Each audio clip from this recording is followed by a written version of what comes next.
The pills made a distinctive sound as they hit the water, 30 tiny splashes, each one a lifeline dissolving in the cola toilet my mother-in-law had picked out when she redecorated our bathroom without asking. "You don't need these chemicals," Ruth said, tossing the empty bottle in the trash with theatrical disgust. "Just pray and exercise. Depression is a spiritual problem, not a medical one." My husband Marcus nodded from the doorway, that vacant agreeable expression he got whenever his mother spoke. "Mom helped me through tough times without medication. She knows what she's talking about." I stared at the toilet, watching the last of my antidepressants swirl away. The medication that had taken 3 years to get right. The delicate chemical balance that kept me functional, employed, alive. "Those were mine," I said quietly. "And now they are gone," Ruth replied, patting my cheek like I was a child. "You'll thank me when your mind clears and you can feel God again." 3 days later, I collapsed in the grocery store. Not dramatically. Not conveniently. Just my legs giving out by the frozen foods, my vision tunneling while concerned strangers called 911 and my brain, that broken, beautiful, chemically imbalanced brain, started eating itself alive without the medication that kept it stable. But it was the pharmacist who called the police. "Someone picked up her medication using a fake ID," Mr. Park told the officer, pulling up security footage on his computer. "We have them on camera. This prescription was flagged as critical. Sudden cessation could cause seizures, psychosis, even death. When the real patient didn't pick it up and ended up in the ER, we knew something was wrong." On the screen, clear as day, was Ruth, using a badly forged ID with my name but her photo, arguing with the pharmacy tech about why she needed to pick up my medication. I'm getting ahead of myself. Let me explain how I ended up married to a man who thought his mother's prayer circles were superior to medical science.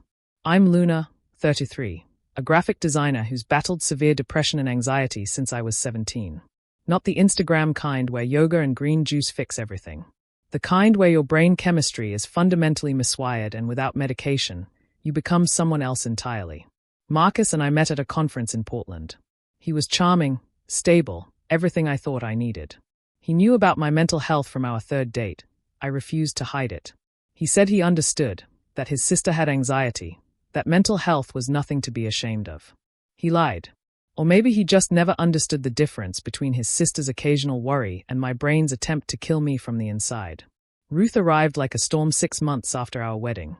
Her husband had left her for his secretary, a cliché so perfect she couldn't see it, and Marcus insisted she move in temporarily to heal. She took one look at my medication lined up in the bathroom cabinet and decided I was a drug addict.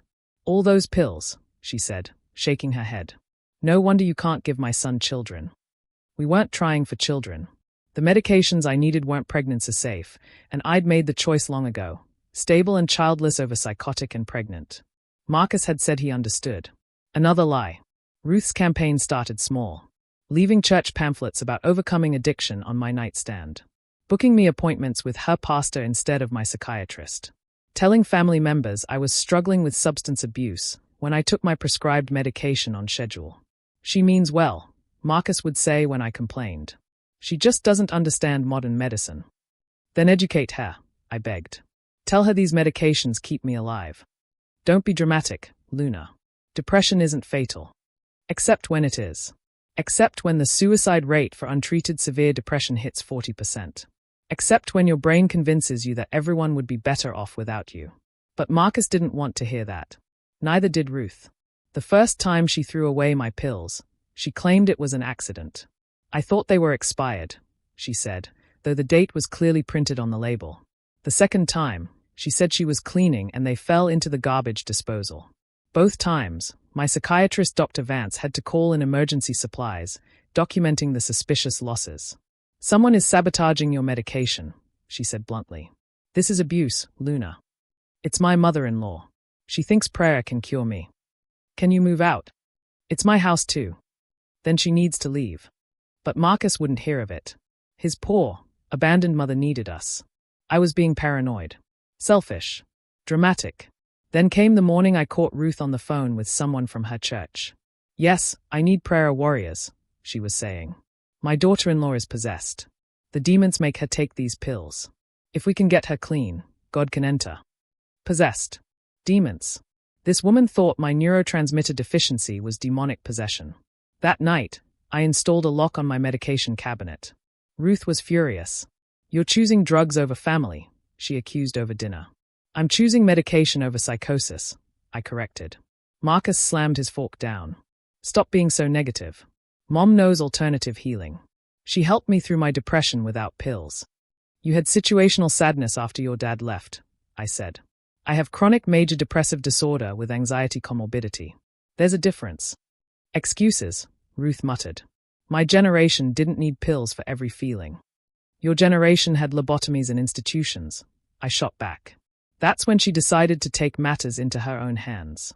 She waited until I was at work and Marcus was at the gym. Used the spare key I didn't know she'd made. Broke into my locked cabinet with a screwdriver. And flushed every pill I had. When I came home to the empty bottles, the broken lock, I knew. But I also knew something else. I had maybe 72 hours before the withdrawal would become dangerous. "Where are my medications?" I asked Ruth calmly. "Gone. You're going to get clean and see how much better you feel." "I'll die." "Don't be dramatic." I turned to Marcus. "I need to go to the pharmacy. Now." "Mom's right," he said. "Maybe try a few days without them. See what happens." What happened was predictable to anyone with basic medical knowledge. Day 1, brain zaps. Vertigo. Confusion. Day 2, vomiting. Shaking. The beginning of what my broken brain recognized as familiar darkness. Day 3, collapse. I woke up in the hospital, Dr. Vance beside my bed. "Severe discontinuation syndrome," she said. "Your mother-in-law told the paramedics you were detoxing from street drugs." She threw away my medication. "I know. The pharmacy called. Someone tried to pick up your refill with a fake ID. When they were refused, they caused a scene." That's when Detective Martinez walked in. "Mrs. Chen, I need to ask you about Ruth Garrison." She showed me the pharmacy footage. Ruth, clear as day, trying to get my medication. Not to give it to me. The pharmacist confirmed she'd said she needed to destroy these demons' tools. She committed prescription fraud, Detective Martinez explained. Attempted identity theft. And given your hospitalization, assault. "It's more than that," Dr. Vance interrupted. "She deliberately withheld life-sustaining medication.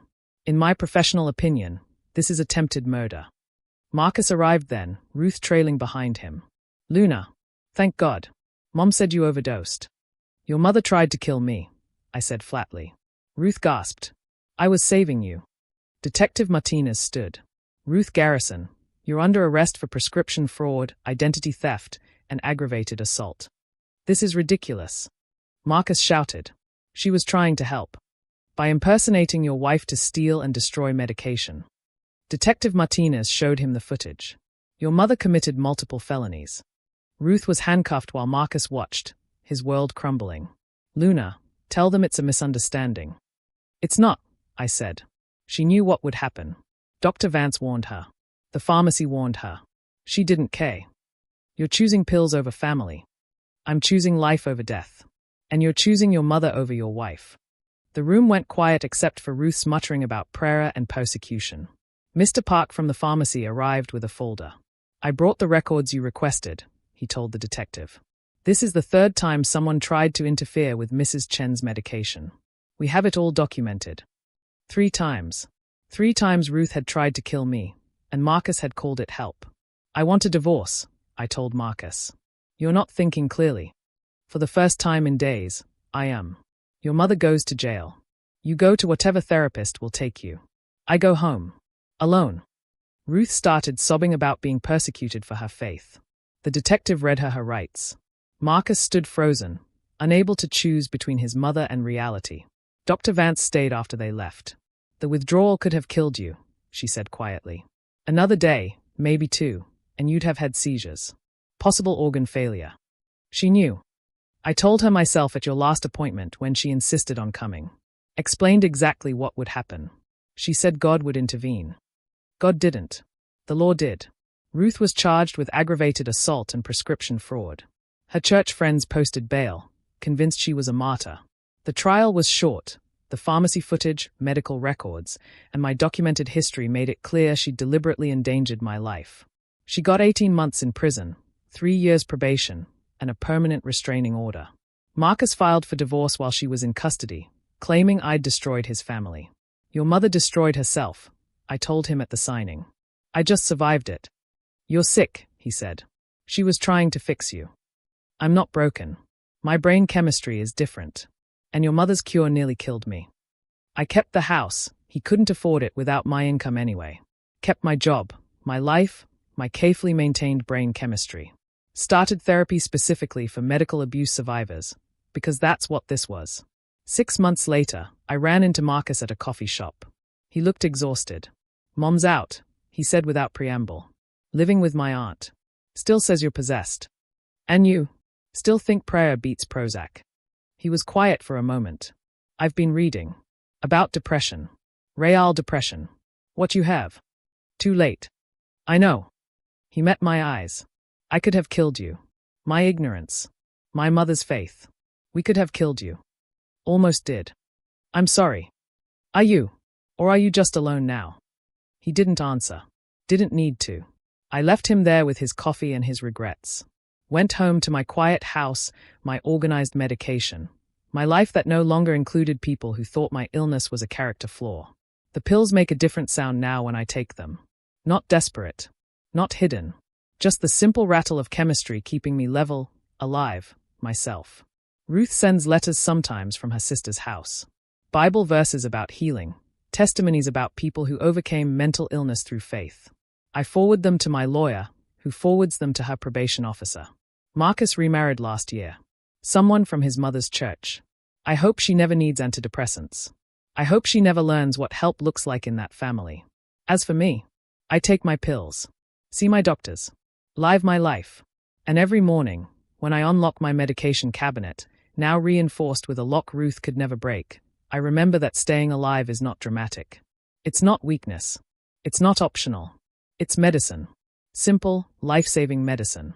And anyone who tries to take that away isn't helping. They are attempting murder, whether they call it faith or not.